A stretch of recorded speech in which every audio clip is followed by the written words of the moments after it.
Бисмиллахир-рахманир-рахим. Во имя Всевышнего, Всемилостивого и Милосердного Аллаха, во имя нашего Творца. Вся хвала принадлежит Ему, и только Он достоин похвалы.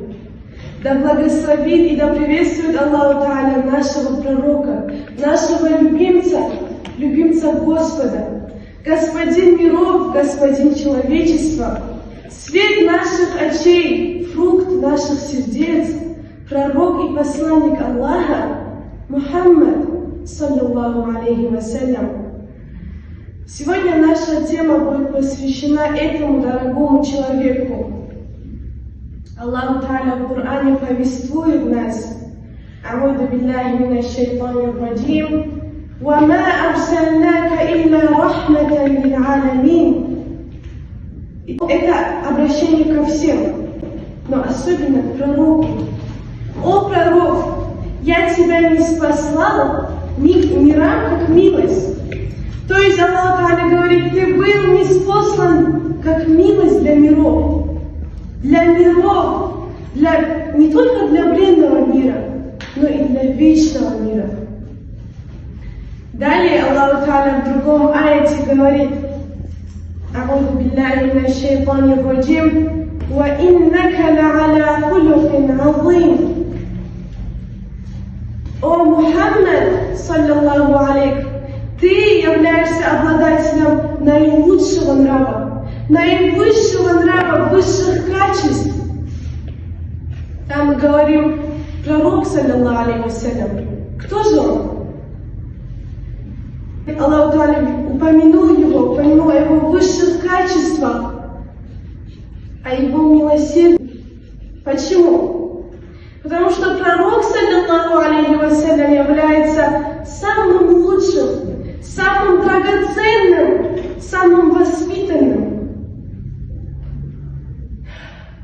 И он является примером для подражания. Вопрос: почему? Потому что он, саллаллаху алейхи вассалям, был без изъяна, без недостатков. То есть он был таким создан. Ведь ученые упоминают в своих стихах, цитируют, говоря: «Мухаммадун башарун», Мухаммад человек, «Валейся каль башари», но он не как остальные люди, то есть не как все люди.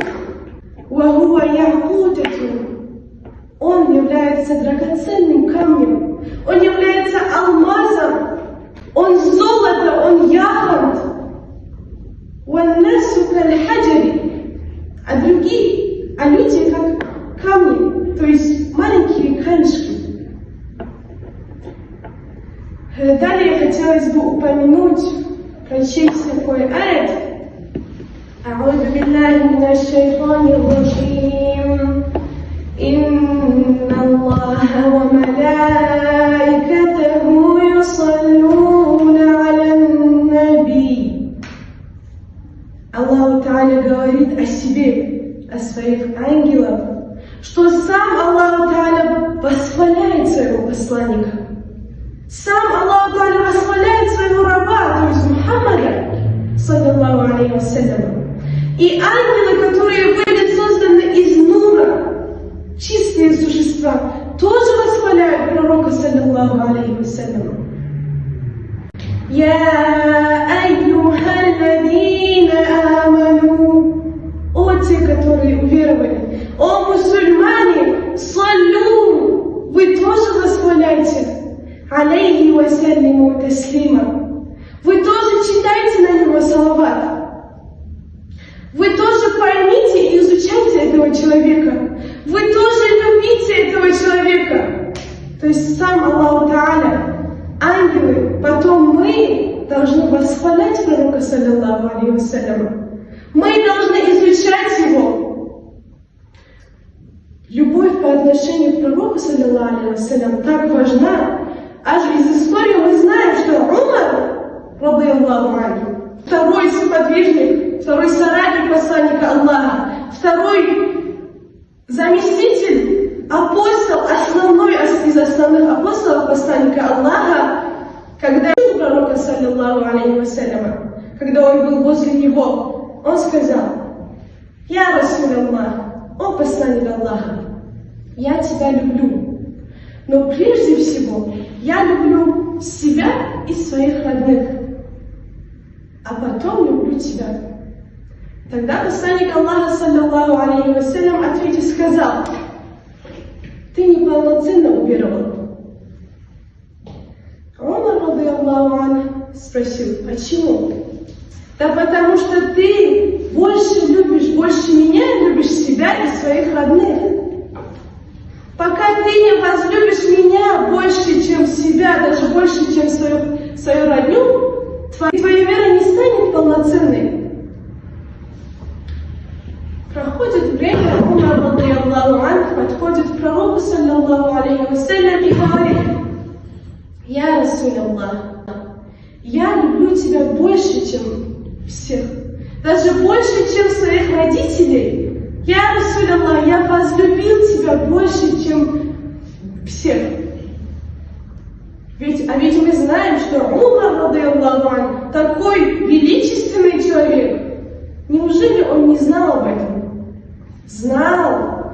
Но он же, чем мы, чем все лучше о пророке, знал.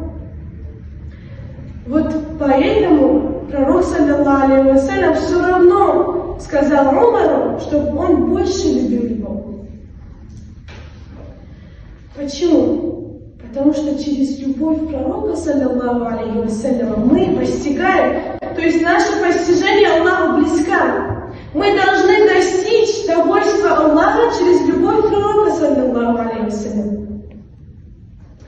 Если мы будем любить, знать этого человека, тогда наша вера станет полноценной. А если мы не возлюбим этого человека, наша вера не станет полноценной. Далее Аллах Та'аля говорит, обращаясь к пророку, саллиллаху алейхи вассалям: «А'уду биллахи минаш шайтанир раджим, куль ин кунтум тухиббуна Аллаха фаттаби'уни юхбибкум Аллах». Скажи людям, если вы любите Аллаха, послушайте, дорогие мои, внимательно послушайте. Если вы любите Аллаха, то вы следуйте за мной, то есть за пророком, саллиллаху алейхи вассалям. Почему? Потому что пророк, саллиллаху алейхи вассалям, является самым из самых примером, лучшим примером для подражания. Аллах Та'аля сам же подтверждает этим. А'уду биллахи минаш шайтанир раджим. Лакад кана лакум фи расулиллахи усватун хасанатун. А ведь Аллах Та'аля не спаслал примером подражания, как пророк. Он самый лучший пример, является примером для подражания. Он является воспитанником, он является учителем, педагогом, он является основателем всего. Он является достойным из достойных, лучшим из лучших. Он является высокочтимым из почтимых. Он самый лучший, он самый популярный. Его имя самое популярное, обозначение которого является Мухаммад, восхваляемый. Так что мы должны восхвалять, знать, оповещать друг друга, изучать его жизнь, потому что все сокровища, все тайны сокрыты в жизни и описании нашего дорогого нам человека. У каждого человека есть свой кумир. Не надо держать иноверие своим кумиром. Нашим кумиром должен быть наш любимый, прекрасный из созданий пророк, саллиллаху алейхи вассалям. Да дарует нам Всевышний Творец подкрепление духа через любовь к пророку, саллиллаху алейхи вассалям.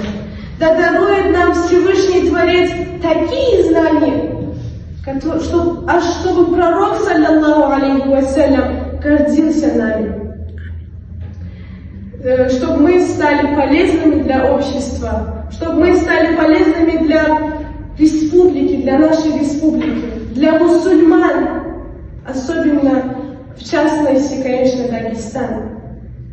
Если мы будем следовать по стопам пророка, саллаллаху алейхи вассаляма, мы встретим своего Господа в открытой форме.